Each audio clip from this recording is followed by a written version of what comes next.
बहुत खूब, जोरदार तालियां हो जाए।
जब हम फिरंगियों के फेरे में फंस गए थे तो रंग बसंती चोलों की एक आवाज पर टोलों के टोला उमड़ आते थे और उनके वंदे मातरम के नारों से खून में उतरने वाले 5-5 डिग्री का तूफान अंग्रेजी शासकों के खून में तूफान ला देती थी।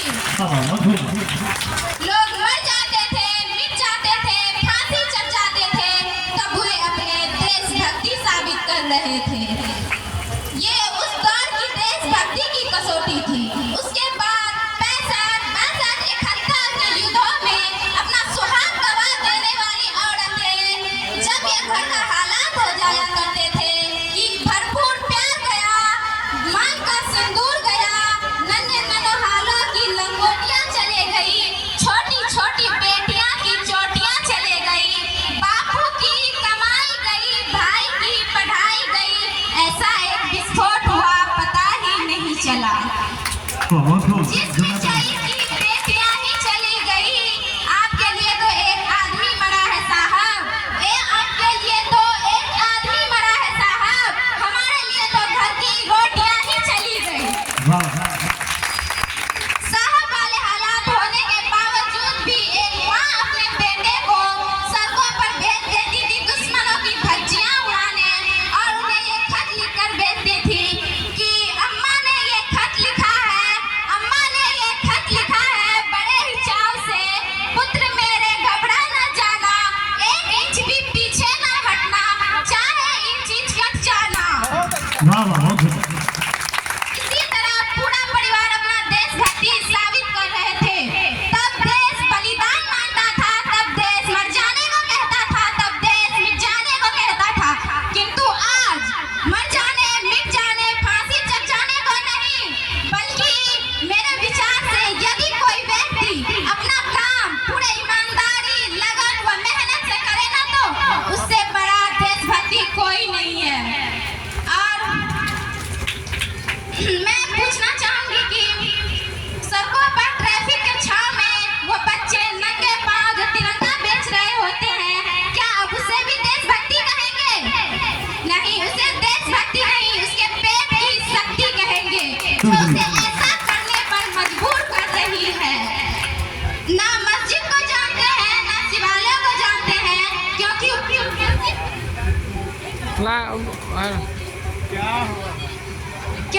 ना मस्जिद को जानते हैं, ना शिवालयों को जानते हैं, क्योंकि वो ना मस्जिद को जानते हैं, ना शिवालयों को जानते हैं, पेट के भूखे होते हैं ना साहब, सिर्फ भोजन देने वाले को जानते हैं।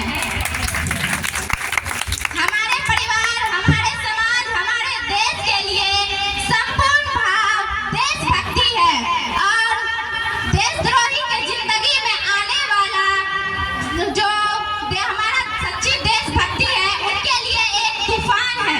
इसी के साथ मैं अपने वाणी को विराम देती हूँ। जय हिंद, जय भारत, धन्यवाद।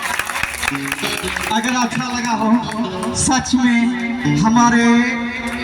हमारा इतिहास गवाह है कि जिस समय हम अंग्रेजों से आज़ादी नहीं पाए थे, यानी कि 200 वर्ष पूर्व की बात करें, यानी कि हम अंग्रेजों के 200 वर्ष तक गुलाम रहे। अंग्रेजों ने हमारे ऊपर, हम भारतीयों के ऊपर 200 वर्षों तक कंटिन्यू शासन किया था। उस समय ऐसा हुआ और इसका मेन वजह यह था कि हम जो भी गण्यमान अभी हैं, हमारे जैसे और भी नौजवान, आपके तरह बूढ़े पेरेंट्स, आपके तरह नौनिहाल बच्चे, और हमें उस समय एकता की भावना नहीं थी। अंग्रेज का मत था, पहले ये सोच था अंग्रेज का, एक नारा था अंग्रेज का, फूट डालो और राज करो। अंग्रेजों ने सर्वप्रथम हमारे ऊपर, हमारे समाज के ऊपर, हमारे धर्म के ऊपर उन्होंने हमें बंटवारा करने का काम किया।